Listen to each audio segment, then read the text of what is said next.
हरे कृष्णा। तो आज हम लोग बात करने वाले हैं बहुत ही पायस प्लेस उज्जैन की महाकाल नगरी की, जहाँ पे शिवजी का 12 रुद्रों में से महाकाल का एक विग्रह स्थापित है। शिव पुराण में वर्णित कथा के अनुसार शिव पुराण की कोटि कोटि रुद्र संहिता के 16वें अध्याय में तृतीय ज्योतिर्लिंग भगवान महाकाल के संबंध में सूत जी द्वारा जिस कथा को वर्णित किया गया है उसके अनुसार अवंती नगर में एक वेद कर्मठ ब्राह्मण रहा करते थे। भगवान शंकर के परम भक्त वह ब्राह्मण प्रतिदिन हमेशा उत्तम ज्ञान को प्राप्त करने में तत्पर उस ब्राह्मण देवता का नाम वेदप्रिय था।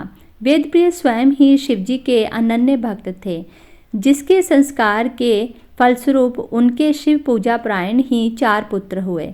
वे तेजस्वी तथा माता पिता के सद्गुणों के अनुसार थे। उन 4 पुत्रों के नाम देवप्रिय, प्रियमेधा, संस्कृत और सुव्रत थे। उन दिनों रत्नमाल पर्वत पर दूषण नाम वाले धर्म विरोध एक असुर ने वेद धर्म तथा धर्मात्माओं पर आक्रमण कर दिया था। उस असुर को ब्रह्मा जी से अजेयता का वर मिला था। सबको सताने के बाद अंत में उस असुर ने भारी सेना लेकर अवंती के उन पवित्र और कर्मनिष्ठ ब्राह्मणों पर भी चढ़ाई कर दी। उस असुर की आज्ञा से 4 भयानक दैत्य चारों दिशाओं में प्रलय काल की आग के समान प्रकट हो गए। उनके भयंकर उपद्रव से भी शिवजी पर विश्वास करने वाले वे ब्राह्मण बंधु भयभीत नहीं हुए। बाद वे 4 ब्राह्मण बंधु शिवजी की पूजन कर उनके ही ध्यान में तल्लीन हो गए।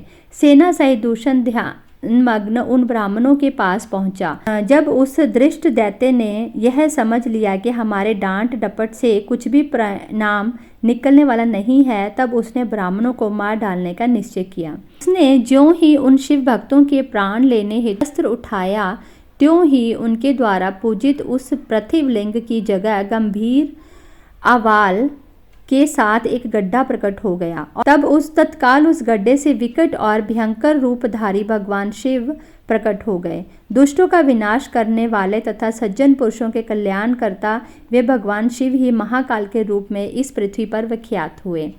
उन्होंने दैत्यों से कहा, अरे दुष्टों, तुझ जैसे हत्यारों के लिए ही मैं महाकाल प्रकट हुआ हूँ। महाकालेश्वर की वाणी सुनकर भक्त भाव से पूर्ण उन ब्राह्मणों ने हाथ जोड़कर विनम्रता पूर्वक कहा, दुष्टों को दंड देने वाले महाकाल शंभो, आप हम सबको इस संसार सागर से मुक्त कर दें। हे भगवान शिव, आप आम जनता के कल्याण तथा उनकी रक्षा करने के लिए यहीं हमेशा के लिए विराजिए।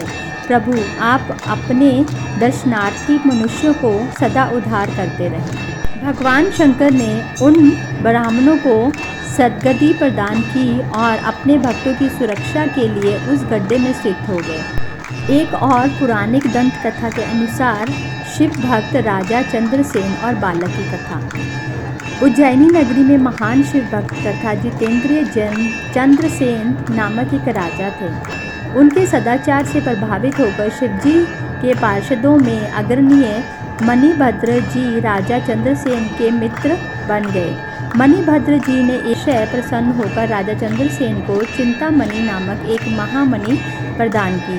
वह महामणि कौस्तुभ मणि और सूर्य के समान दैदीप्यमान थी। वह महामणि देखने, सुनने तथा ध्यान करने पर भी वह मनुष्य को निश्चित ही मंगल प्रदान करती थी। राजा चंद्रसेन के गले में अमूल्य चिंतामणि शोभा पा रही है, यह जानकर सभी उस मणि के प्रति लोभ बढ़ गया और उन राजाओं ने चारों ओर से उज्जैनी के चारों द्वारों को घेर लिया।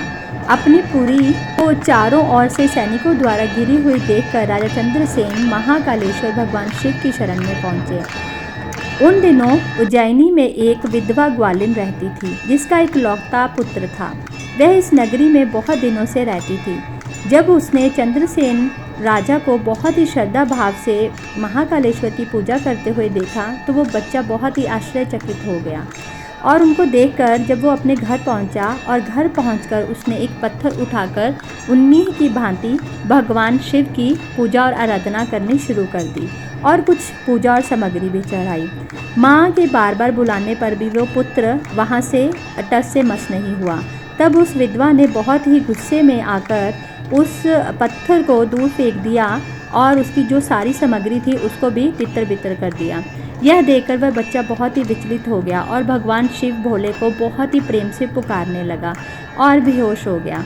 जैसे ही उसने उठकर देखा, उसका राज्य देवताओं के राजा इंद्र समान शोभा पा रहा था। वहाँ सब कुछ शीघ्र ही सुवर्णमयी हो गया था। उसने देखा कि उसकी माता एक मनोहर पलंग पर सो रही है। उसके अंगों में बहुमूल्य रत्नों के अलंकार शोभा पा रहे हैं।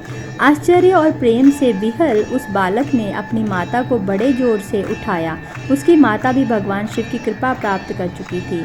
जब उस ग्वालिन ने उठकर देखा तो उसे सब कुछ अपूर्व विलक्षण सा देखने को मिला। उसने भाव विभोर होकर अपने पुत्र को छाती से लगा लिया। ग्वालिन ने राजा चंद्रसेन को सूचित किया। इस विलक्षण घटना को सुनकर सभी नरेश आश्चर्यचकित हो उठे। उन राजाओं ने आपस में मिलकर पुनः विचार विमर्श किया और इस निष्कर्ष पर पहुँचे कि चंद्रसेन एक महान शिव भक्त है और ऐसे राजा के साथ विरोध करने पर निश्चय ही भगवान शिव क्रोधित हो जाएंगे।